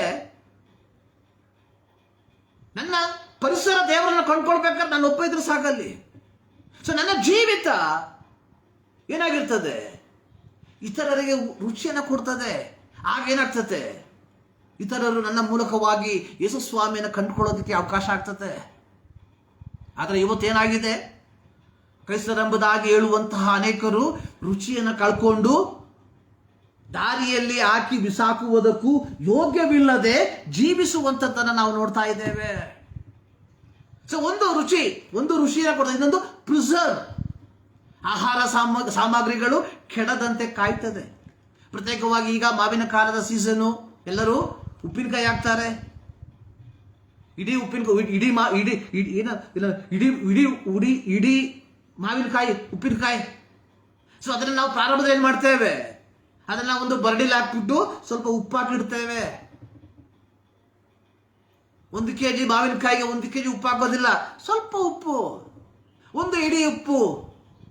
ಅದೇನಾಗ್ತದೆ? ಆ ಮಾವಿನಕಾಯಿಯನ್ನು ಏನ್ ಮಾಡ್ತದೆ? It will preserve. ಒಂದು, ಅದಕ್ಕೆ ರುಚಿ ಕೊಡ್ತದೆ. 2, ಏನ್ ಮಾಡ್ತದೆ? ಅದು ಕೇಡಾಗದಂತೆ ಕಾಪಾಡ್ತದೆ. ಅಂದ್ರೆ ಉಪ್ಪಿನ ಮೌಲ್ಯ ಅನ್ನುವಂಥದ್ದು, ಅಥವಾ ಉಪ್ಪು ಅಮೂಲ್ಯವಾದದ್ದು ಅನ್ನುವುದಕ್ಕೆ ಇವೆಲ್ಲ ಕಾರಣಗಳು ಉಂಟು. ಪ್ರಿಯರೇ, ಹೀಗಿರುವಾಗ ನಾವು ಯೋಚನೆ ಮಾಡಬೇಕು, ನಾವು ಲೋಕಕ್ಕೆ ಉಪ್ಪಾಗಿದ್ದೇವ. ಎರಡನೇದಾಗಿ ನಮ್ಮ ಮೂಲ ಉದ್ದೇಶ ಅನ್ನುವಂಥದ್ದು ವಿ ಆರ್ ದ ಲೈಟ್. ನಾವು ಲೋಕಕ್ಕೆ ಬೆಳಕಾಗಿದ್ದೇವೆ. ನೋಡಿ, ಅತಿ ಕಾರ್ಗತ್ತಲಾದ ಒಂದು ಕೋಣೆಗೆ 100 ವಾಟ್ಸ್ ಬಲ್ಬ್ ಹಾಕಿದ್ರೆ ಮಾತ್ರ ಅಲ್ಲ ಬೆಳಕಾಗದು. ಅಲ್ಲಿ ಒಂದು ಚಿಕ್ಕ ಮೇಣದ ಬತ್ತಿಯನ್ನ ಹತ್ತಿ ಇಟ್ಟರೂ ಸಹ ಆ ಕೋಣೆಯೊಳಗೆ ಏನ್ ಬರ್ತದೆ? ಬೆಳಕು ಬರ್ತದೆ. ದೇವರು ನಮ್ಮನ್ನ ಏನ್ ಮಾಡಿದ್ದಾನೆ? ಬೆಳಕಾಗಿ ಇಟ್ಟಿದ್ದಾನೆ.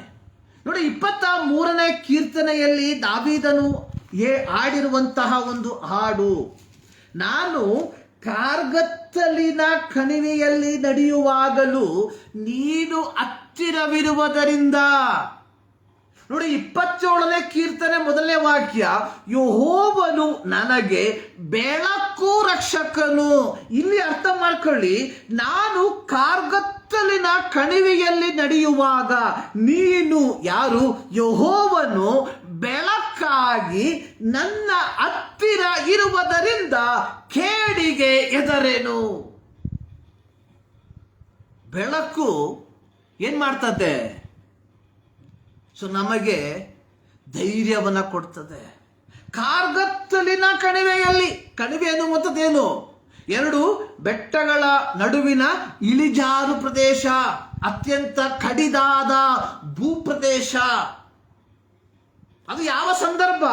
ಕಾರ್ಗತ್ತಲಿನ ಕಣಿವೆ ಅಂದ್ರೆ ಸೂರ್ಯ ರಶ್ಮಿಗಳು ಅಥವಾ ಸೂರ್ಯನ ಕಿರಣಗಳು ಯಾವ ಕಾರಣಕ್ಕೂ ಆ ಸ್ಥಳಗಳಿಗೆ ಪ್ರವೇಶಿಸುವುದಕ್ಕೆ ಆಗದೆ ಇರುವಂತಹ ಕಾರ್ಗತ್ತಲಿನ ಆ ಒಂದು ಅನುಭವದಲ್ಲಿ ದಾವೀದನು ಹಾದು ಹೋಗುತ್ತಿರುವಾಗ ದಾವೀದನು ಹೇಳುವಂಥದ್ದು, ಯೆಹೋವನು ನನಗೆ ಬೆಳಕಾಗಿ ನನ್ನ ಸಂಗಡ ಇರುವುದರಿಂದ ಕಾರ್ಗತ್ತಲಿನ ಕಣಿವೆಯಲ್ಲಿ ನಾನು ನಡೆಯುವಂಥವನಾಗಿದ್ದಾಗ್ಯೂ ನಾನು ಏನು ಮಾಡೋದಿಲ್ಲ, ಯಾವುದಕ್ಕೂ ಯಾವ ಕೇಡಿಗೂ ಭಯಪಡುವುದಿಲ್ಲ. ಪ್ರಿಯ ದೇವ ಜನರೇ, ಈಗ ಹೇಳಿ, ನಾವು ಬೆಳಕಾಗಿದ್ದೇವ? ಯಾಕೆ ನಾವು ಅಲ್ಪಸಂಖ್ಯಾತರೆಂಬುದಾಗಿ ಹೋರಾಡ್ತಾ ಇದ್ದೇವೆ? ಯಾಕೆ ನಾವು ದೇವರು ಕೊಟ್ಟಿರುವ ಬೆಳಕನ್ನ ನಾವು ಇರುವಂತಹ ಸ್ಥಳದಲ್ಲಿ ಪ್ರಕಾಶಪಡಿಸ್ತಾ ಇಲ್ಲ? ಸೊ ಇದನ್ನು ನೀವು ಸರಿಯಾಗಿ ಅರ್ಥ ಮಾಡಿಕೊಳ್ಬೇಕು. ಟು ಬಿ ಎ ಲೈಟ್, ನಾವು ಬೆಳಕಾಗಿ ಇರುವಂಥದ್ದು ಬೆಳಕಿನ ಸ್ಥಳದಲ್ಲಿ ಅಲ್ಲ.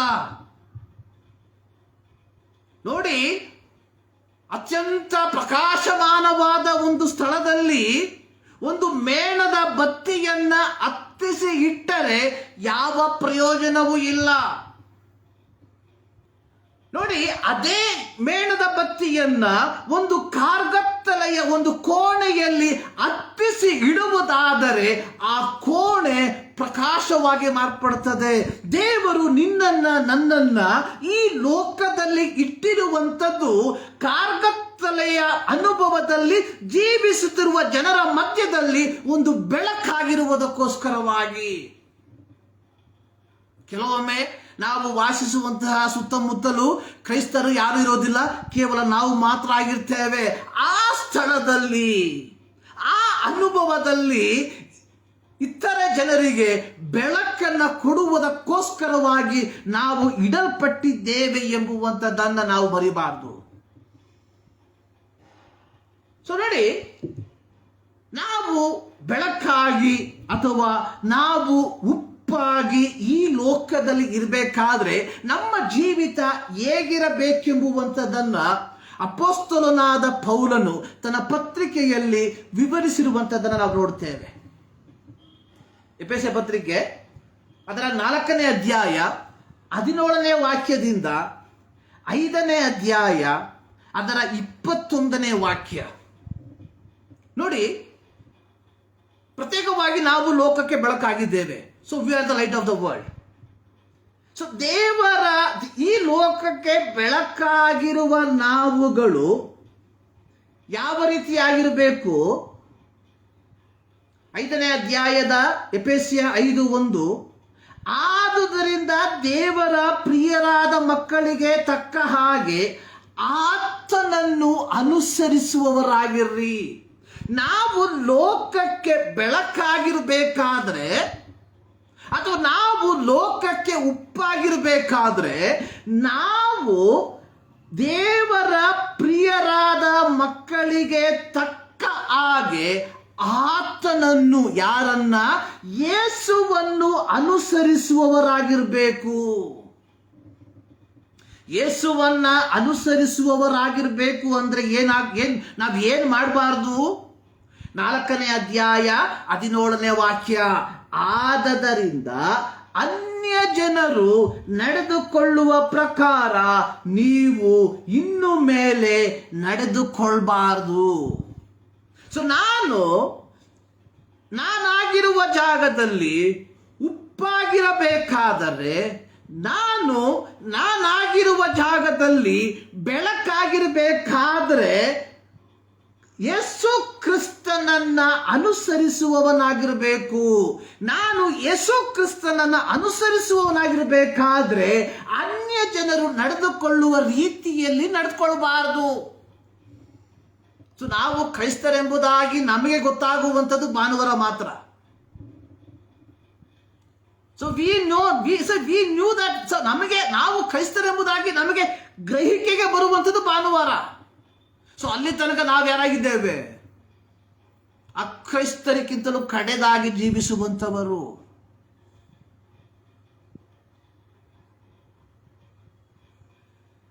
ನೋಡಿ, ಇಲ್ಲಿ ನಾವು ಕಾಣುವಂತಹ ಅನ್ಯ ಜನರು ನಡೆದುಕೊಳ್ಳುವ ಪ್ರಕಾರ ನಡೆದುಕೊಳ್ಳಬಾರದು. ನೋಡಿ, 5ನೇ ಅಧ್ಯಾಯ 8ನೇ ವಾಕ್ಯ, ಇಂದಿನ ಕಾಲದಲ್ಲಿ ಕತ್ತಲೆಯಾಗಿದ್ದೀರಿ, ಆದರೆ ಈಗ ಕ್ರಿಸ್ತನಲ್ಲಿದ್ದು ಬೆಳಕಾಗಿದ್ದೀರಿ. ಅಂದ್ರೆ ಅನ್ಯ ಜನರು ನಡೆದುಕೊಳ್ಳುವ ಪ್ರಕಾರ ನಾವು ನಡೆದುಕೊಳ್ಳುವಂಥವರಾಗಿದ್ರೆ ನಾವು ಯಾರಾಗಿದ್ದೇವೆ? ಕತ್ತಲೆಯಾಗಿದ್ದೇವೆ. ಆದರೆ ಪ್ರಿಯರಾದ ಮಕ್ಕಳಿಗೆ ತಕ್ಕ ಹಾಗೆ ಯೇಸು ಕ್ರಿಸ್ತನನ್ನ ಅನುಸರಿಸುವಂತವರಾಗಿದ್ರೆ, ಇದೇ 5ನೇ ಅಧ್ಯಾಯದ 8ನೇ ವಾಕ್ಯದಲ್ಲಿ ಪೌಲನು ಹೇಳಿರುವಂಥದ್ದು, ಈಗ ನೀವು ಕ್ರಿಸ್ತನಲ್ಲಿದ್ದು ಬೆಳಕಾಗಿದ್ದೀರಿ, ಬೆಳಕಿನವರಂತೆ ನಡೆದುಕೊಳ್ಳ್ರಿ. ಬೆಳಕಿನ ಫಲ ಯಾವುದು? ಉಪಕಾರದಲ್ಲಿಯೂ ನೀತಿಯಲ್ಲಿಯೂ ಸತ್ಯದಲ್ಲಿಯೂ ಕಾಣಿಸಿಕೊಳ್ಳುತ್ತದೆ. ಅಂದ್ರೆ ನಾವು ಬೆಳಕಾಗಿರಬೇಕು ಎಂಬುವಂಥದ್ದು ದೇವರು ನಮ್ಮನ್ನ ಬಯಸ್ತಾ ಇದ್ದಾನೆ. ನೋಡಿ, ನಾವು ಕತ್ತಲೆಯ ಅನುಭವದಲ್ಲಿ ಅಥವಾ ಕತ್ತಲೆಯಾಗಿದ್ರೆ ನಮ್ಮ ಜೀವಿತ ಯಾವ ರೀತಿಯಾಗಿರ್ತದೆ? ನೋಡಿ, 5ನೇ ಅಧ್ಯಾಯ 3ನೇ ವಾಕ್ಯ, ಜಾರತ್ವ, ಬಂಡುತನ, ದ್ರವ್ಯಾಶೆ ಇವುಗಳ ಶುದ್ಧಿ. ಅಂದ್ರೆ ನಾವು ಕ್ರಿಸ್ತನ ಬೆಳಕಿನಲ್ಲಿ ನಡೆಯುವಂತವರಾಗಿದ್ರೆ ಈ ಕಾರ್ಯಗಳು ನಮ್ಮಲ್ಲಿ ಇರಬಾರದು. ಮತ್ತು ಒನಸು ಮಾತು, ಹುಚ್ಚು ಮಾತು, ಕುಚೋದ್ಯ ಮಾತು ಇವು ಬೇಡ. ಬದಲಾಗಿ ಏನ್ ಬೇಕು? ಉಪಕಾರ ಸ್ತುತಿಯನ್ನ ಮಾಡ್ತಾ ಇರಬೇಕು. ನಾನು ಕತ್ತಲೆಯ ಅನುಭವದಲ್ಲಿ ಜೀವಿಸುವಂತವರಿಗೆ ಸಿಕ್ಕುವಂತಹ ಒಂದು ಕಾರ್ಯ. 5ನೇ ವಾಕ್ಯ, ಜಾರರು, ದುರಾಚಾರಿಗಳು, ವಿಗ್ರಹಾರಾಧಕರಂತಿರುವ ಲೋಭಿಗಳು ಇವರಲ್ಲಿ ಒಬ್ಬರಿಗಾದರೂ ಕ್ರಿಸ್ತನ ಮತ್ತು ದೇವರ ರಾಜ್ಯದಲ್ಲಿ ಬಾಧ್ಯತೆ ಇಲ್ಲವೆಂದು ನೀವು ತಿಳಿದುಕೊಳ್ಬೇಕು. ಅಂದ್ರೆ ನಮ್ಮ ಜೀವಿತ ಒಂದು ಬೆಳಕಿನ ಅನುಭವವಾಗಿ ಮಾರ್ಪಡಬೇಕಾದ್ರೆ ನಾವು ಕ್ರಿಸ್ತನಲ್ಲಿ ಅನ್ಯೋನ್ಯತೆಯಲ್ಲಿ ನಾವು ನಡಿಬೇಕು. ಕ್ರಿಸ್ತನ ಅನ್ಯೋನ್ಯತೆಯಲ್ಲಿ ನಾವು ನಡಿಬೇಕಾದ್ರೆ ನಾವೇನ್ ಮಾಡಬೇಕು? ಪರಸ್ಪರ ಏನ್ ಮಾಡಬೇಕು? ಪ್ರೀತಿಸುವಂತವರಾಗಿರಬೇಕು. ಪರಸ್ಪರ ನಾವೇನ್ ಮಾಡಬೇಕು? ಹೊಂದಾಣಿಕೆಯುಳ್ಳವರಾಗಿರಬೇಕು. ಇದು ಕರ್ತನು ನಮ್ಮಿಂದ ಬಯಸುವಂತಹ, ಎದುರು ನೋಡುವಂತಹ ಒಂದು ಕಾರ್ಯವಾಗಿದೆ. ಪ್ರಿಯರೇ, ಅನೇಕ ಸಂದರ್ಭಗಳಲ್ಲಿ ನಮ್ಮ ಜೀವಿತ ಏನಾಗಿದೆ ಅಂತ ಹೇಳಿದ್ರೆ, ದೇವರ ವಾಕ್ಯಾನುಸಾರವಾಗಿ ನಮ್ಮ ಜೀವಿತವನ್ನು ನಿರ್ವಹಿಸುವುದಕ್ಕೆ ಆಗದೆ ನಾವು ಜೀವಿಸುವಂತವರಾಗಿದ್ದೇವೆ ಎಂಬುದನ್ನ ನಾವು ಮರಿಬಾರದು. ನೋಡಿ, ಹಳೆಯ ಒಡಂಬಡಿಕೆಯ ಪುಸ್ತಕವನ್ನು ನಾವು ನೋಡುವಂತಹ ಸಂದರ್ಭದಲ್ಲಿ ಯೆಶಾಯನ ಪ್ರವಾದನ ಗ್ರಂಥ 49ನೇ ಅಧ್ಯಾಯದಲ್ಲಿ ಸರ್ವಶಕ್ತನಾದ ದೇವರು ಇಸ್ರಾಯೇಲರ ಕುರಿತಾಗಿ ಹೇಳುವಂತಹ ಒಂದು ಮಾತು, 49ನೇ ಅಧ್ಯಾಯ 6ನೇ ವಾಕ್ಯದ ಕೊನೆಯ ಭಾಗ, ಅಲ್ಲಿ ಈ ರೀತಿ ಬರೆಯಲ್ಪಟ್ಟಿದೆ, ನನ್ನ ರಕ್ಷಣೆಯು ಲೋಕದ ಕಟ್ಟ ಕಡೆಯವರೆಗೆ ವ್ಯಾಪಿಸುವಂತೆ ನಿನ್ನನ್ನು ಅನ್ಯ ಜನಾಂಗಗಳಿಗೆ ಬೆಳಕನ್ನಾಗಿ ದಯಪಾಲಿಸುವೆನು. ಇದು ಇಸ್ರಾಯೇಲರ ಕುರಿತಾಗಿ ಸರ್ವಶಕ್ತನಾದ ದೇವರು ನಿಶ್ಚಯಿಸಿದಂತಹ ಒಂದು ದೌತ್ಯ. ನಾನು ಪ್ರಾರಂಭದಲ್ಲಿ ಹೇಳಿದೆ, ದೇವರು ಅಬ್ರಹಾಮನನ್ನ ಕರೆದಂಥದ್ದು ಅನೇಕ ಜನಾಂಗಗಳಿಗೆ ಆಶೀರ್ವಾದವಾಗಿ ಮಾರ್ಪಡುವುದಕ್ಕೋಸ್ಕರವಾಗಿ. ಅದನ್ನೇ ನಾವು ಓದಿದ್ದು ಆದಿಕಾಂಡ 12ನೇ ಅಧ್ಯಾಯದ 3ನೇ ವಾಕ್ಯದ ಕೊನೆಯ ಭಾಗ, ನಿನ್ನ ಮೂಲಕ ಭೂಲೋಕದ ಎಲ್ಲ ಕುಲದವರಿಗೂ ಆಶೀರ್ವಾದವಾಗುವುದು. ಇಲ್ಲಿ ಯೆಶಾಯ ಪ್ರವಾದನ ಮೂಲಕವಾಗಿ ಸರ್ವಶಕ್ತನಾದ ದೇವರು ಹೇಳುವಂಥದ್ದು, ನನ್ನ ರಕ್ಷಣೆಯು, ನನ್ನ ರಕ್ಷಣೆಯ ಕಾರ್ಯವನ್ನು ಲೋಕದ ಕಟ್ಟ ಕಡೆಯವರೆಗೆ ವ್ಯಾಪಿಸುವಂತೆ ನಿನ್ನನ್ನು ಅನ್ಯ ಜನಾಂಗಗಳಿಗೆ.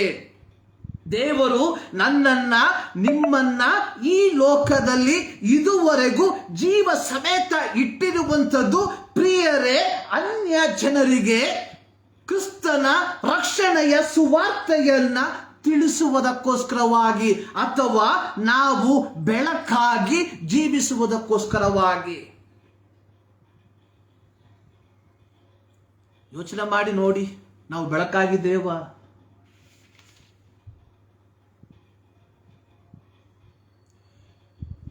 ಅಪೊಸ್ತಲರ ಕೃತ್ಯ ಅದರ 9ನೇ ಅಧ್ಯಾಯ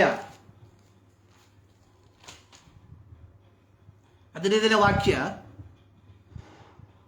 ಸರ್ವಶಕ್ತನ ಯೇಸು ಕ್ರಿಸ್ತನು ದಮಸ್ಕದಲ್ಲಿ ಇದ್ದಂತಹ ಅನನೀಯನೆಂಬ ಶಿಷ್ಯನಿಗೆ ಹೇಳುವಂಥದ್ದು, ಕರ್ತನು ಅವನಿಗೆ, ನೀನು ಹೋಗು, ಆ ಮನುಷ್ಯನು ಅನ್ಯ ಜನರಿಗೂ ಅರಸುಗಳಿಗೂ ಇಸ್ರಾಯೇಲರಿಗೂ ನನ್ನ ಹೆಸರನ್ನ ತಿಳಿಸುವುದಕ್ಕಾಗಿ ನಾನು ಆರಿಸಿಕೊಂಡ ಸಾಧನವಾಗಿದ್ದಾನೆ. ಇದು ತಾರ್ಸದ ಸೌಲನ ಕುರಿತಾಗಿ ಯೇಸು ಸ್ವಾಮಿ ದಮಸ್ಕದಲ್ಲಿದ್ದಂತಹ ಅನನ್ಯನೆಂಬ ಶಿಷ್ಯನಿಗೆ ಹೇಳಿದಂತಹ ಒಂದು ಮಾತು. ಅಂದ್ರೆ ತಾರ್ಸದ ಸೌಲನನ್ನ ದೇವರು ಆರಿಸಿದಂಥದ್ದು ಅನ್ಯರಿಗೆ, ಅರಸರಿಗೆ, ಇಸ್ರಾಯೇಲರಿಗೆ ನನ್ನ ಹೆಸರನ್ನ ಅಂದ್ರೆ ರಕ್ಷಣೆಯ ಸುವಾರ್ತೆಯನ್ನ ಸಾರುವುದಕ್ಕೋಸ್ಕರವಾಗಿ. ಅರ್ಥಾತ್ ನಾನು ತಾರ್ಸದ ಸೌಲನನ್ನ ಆರಿಸಿಕೊಂಡಿರುವಂಥದ್ದು ಅನ್ಯ ಜನರಿಗೆ ಬೆಳಕನ್ನ ಕೊಡುವುದಕ್ಕೋಸ್ಕರವಾಗಿ. ದೇವರು ನಿನ್ನನ್ನ ನನ್ನನ್ನ ಆರಿಸಿ, ನೋಡಿ, ಎಲ್ಲೋ ಹುಟ್ಟಿದಂತಹ ನಾವು, ಎಲ್ಲೋ ಬೆಳೆದಂತಹ ನಾವು, ಎಲ್ಲೋ ಇದ್ದಂತಹ ನಾವು, ದೇವರು ನಮ್ಮನ್ನು ಆ ಜಾಗದಿಂದ ಕರೆದು ಬೇರೊಂದು ಸ್ಥಳಗಳಲ್ಲಿ ದೇವರು ನಮ್ಮನ್ನ ನಟ್ಟಿರುವಾಗ ನೋಡಿ, ಯೆಶಾಯ ಪ್ರವಾದನ ಗ್ರಂಥದಲ್ಲಿ ನಾವು ನೋಡ್ತೇವೆ, ಕಾಡು ದ್ರಾಕ್ಷೇಲತೆಯಾಗಿದ್ದ ನಿಮ್ಮನ್ನ ನಾನೇನ್ ಮಾಡಿದೆ, ನನ್ನ ತೋಟದಲ್ಲಿ ನಟ್ಟು ಭೂಮಿಯನ್ನ ಹಸನು ಮಾಡಿ ಕಲ್ಲುಗಳನ್ನು ತೆಗೆದುಹಾಕಿ ನಿಮ್ಮನ್ನ ಕಸಿ ಮಾಡಿ ನೆಟ್ಟಿರುವಂಥದ್ದು ಯಾವುದಕ್ಕೋಸ್ಕರವಾಗಿ? ಒಳ್ಳೆಯ ಫಲಗಳನ್ನು ಕೊಡುವುದಕ್ಕೋಸ್ಕರವಾಗಿ. ಯೋಗ್ಯತೆ ಇಲ್ಲದೆ ಇದ್ದಂತಹ ನಮ್ಮನ್ನ, ಅಪ್ರಾಪ್ತರಾದ ನಮ್ಮನ್ನ ದೇವರು ನಾನಾ ಕಾಲಗಳಲ್ಲಿ ವಿವಿಧ ಸ್ಥಳಗಳಿಂದ ಕರೆದು ನಮ್ಮನ್ನು ಒಂದು ಸ್ಥಳದಲ್ಲಿ ನೆಟ್ಟಿರುವಂಥದ್ದು ಯಾವುದಕ್ಕೋಸ್ಕರವಾಗಿ? ಒಳ್ಳೆಯ ಫಲಗಳನ್ನ ಕೊಡುವುದಕ್ಕೋಸ್ಕರವಾಗಿ. ಅದು ಪ್ರಿಯರೇ, ಇಂದು ಅನೇಕರು ನೆನೆಸುವಂಥದ್ದು ಫಲ ಕೊಡುವಂಥದ್ದು ಕೇವಲ ಪಾಸ್ಟರ್ಗಳ ಕೆಲಸ ಮಾತ್ರ. ನಾವು ಕಾಣಿಕೆ ಹಾಕ್ತೇವೆ, ಕಾಣಿಕೆ ಹಾಕಿದ್ರೆ ಮುಗಿದೋಯ್ತು. ಯಾರಿಗೆ ಬೇಕು ನಿನ್ನ ಕಾಣಿಕೆ? ನೀನು ಕೊಡುವಂತಹ ಕಾಣಿಕೆಯನ್ನು ತೆಗೆದುಕೊಂಡು ನನ್ನ ದೇವರಿಗೆ ಕರೆಂಟ್ ಬಿಲ್ ಕಟ್ಟುವಂತಹ ಅವಶ್ಯಕತೆ ಇಲ್ಲ. ನೀನು ಕೊಡುವಂತಹ ಕಾಣಿಕೆಯನ್ನು ತೆಗೆದುಕೊಂಡು ದೇವರಿಗೆ ಬೆಳಿಗ್ಗೆ ತಿಂಡಿ ತಿನ್ನುವಂತ ಅವಶ್ಯಕತೆ ಇಲ್ಲ. ಅನೇಕರು ಇದನ್ನ ಹೇಳ್ತಾ ಇದ್ದಾರೆ, ನೀವು ದುಡ್ಡು ಕೊಡ್ರಿ, ಅದು ಅವರ ಹೊಟ್ಟೆಗೋಸ್ಕರವಾಗಿ. ಸೊ ದೇವರು ನಿನ್ನನ್ನ ನೆಟ್ಟಿರುವಂಥದ್ದು ಕ್ರಿಸ್ತನಿಗಾಗಿ ಒಳ್ಳೆಯ ಫಲಗಳನ್ನು ಕೊಡುವುದಕ್ಕೋಸ್ಕರವಾಗಿ. ಯೇಸು ಕ್ರಿಸ್ತನು ನಿನ್ನನ್ನ ಒಂದು ಸ್ಥಾನದಲ್ಲಿ ನಿಲ್ಲಿಸಿರುವಂಥದ್ದು ಕ್ರಿಸ್ತನ ಬೆಳಕಾಗಿರುವುದಕ್ಕೋಸ್ಕರವಾಗಿ. ಯೇಸು ಸ್ವಾಮಿ ಹೇಳಿರುವಂಥದ್ದು, ನೀವು ಲೋಕಕ್ಕೆ ಬೆಳಕಾಗಿದ್ದೀರಿ. ನೋಡಿ, 27ನೇ ಕೀರ್ತನೆಯಲ್ಲಿ ದಾವೀದ ಹೇಳ್ತಾ ಇದ್ದಾರೆ, ಯೆಹೋವನು ನನಗೆ ಬೆಳಕು ರಕ್ಷಕನು. ಆದರೆ ಯೇಸು ಸ್ವಾಮಿ ಮತ್ತಾಯನ ಸುವಾರ್ತೆಯಲ್ಲಿ ಹೇಳ್ತಾ ಇದ್ದಾರೆ, ನೀವು ಲೋಕಕ್ಕೆ ಬೆಳಕು. ನೋಡಿ, ಹಳೆಯ ಉಡಂಬಡಿಕೆಯಲ್ಲಿ ಯೆಹೋವನು ಯೆಹೋವನು ದಾವೀದನ ಬೆಳಕಾದದರ ಫಲವಾಗಿ 23ನೇ ಕೀರ್ತನೆ ಅದರ 4ನೇ ವಾಕ್ಯದಲ್ಲಿ ದಾವೀದನು ಹೇಳುವಂಥದ್ದು, ಕಾರ್ಗತ್ತಲಿನ ಕಣಿವೆಯಲ್ಲಿ ನಾನು ನಡೆದಾಗ ನೀನು ಯೆಹೋವ ದೇವರು ನನ್ನ ಹತ್ತಿರವಿದ್ದರಿಂದ ನನಗೆ ಯಾವ ಕೇಡು ಸಂಭವಿಸಲಿಲ್ಲ.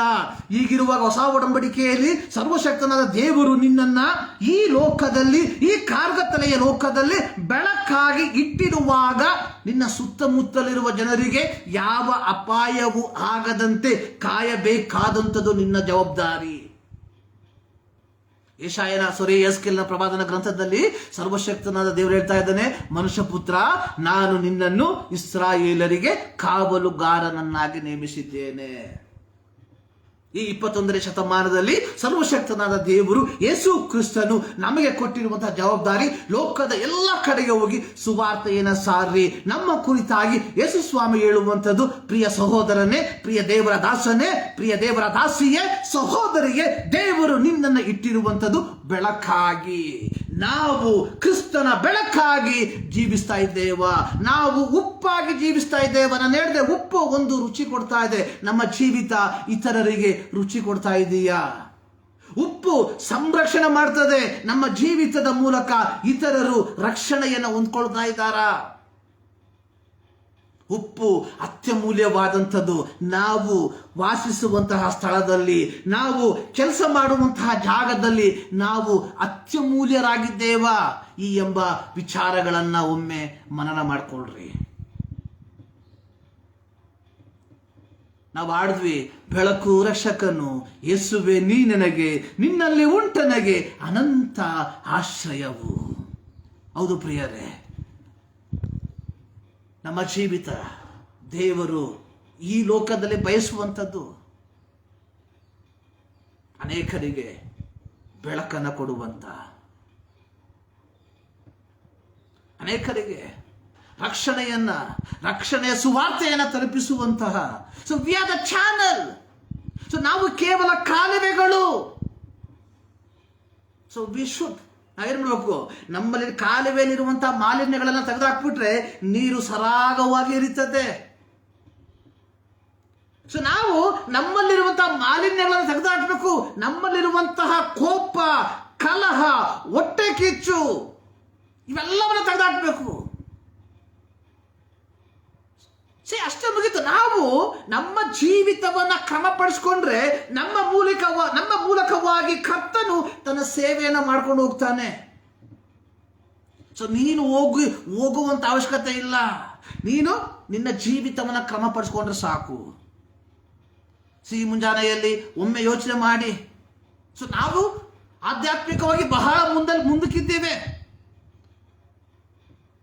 ಆದರೆ ಪ್ರಿಯರೇ, ಯಥಾರ್ಥವಾಗಿ ನಾವು ಬೆಳಕಾಗಿದ್ದೇವಾ? ಯಥಾರ್ಥವಾಗಿ ನಾವು ಏನಾಗಿದ್ದೇವಾ? ಉಪ್ಪಾಗಿದ್ದೇವಾ ಎಂಬ ಒಂದು ಪ್ರಶ್ನೆಯನ್ನ ನಮಗೆ ನಾವೇ ಕೇಳಿಕೊಳ್ಳಬೇಕಾದಂಥದ್ದು ಬಹಳ ಪ್ರಾಮುಖ್ಯ.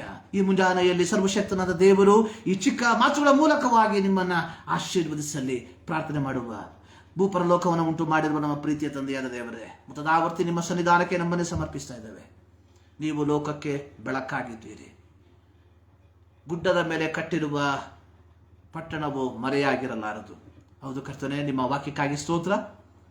ನಿಮ್ಮ ವಾಕ್ಯದ ಗುಡಾರ್ಥವನ್ನು ನಾವು ಅರ್ಥ ಮಾಡಿಕೊಂಡು ಅದಕ್ಕನುಗುಣವಾಗಿ ನಮ್ಮ ಜೀವಿತವನ್ನು ನಿರ್ವಹಿಸುವಂತೆ ನಮ್ಮ ಜೀವಿತದಲ್ಲಿ ಕೃಪೆ ಮಾಡು.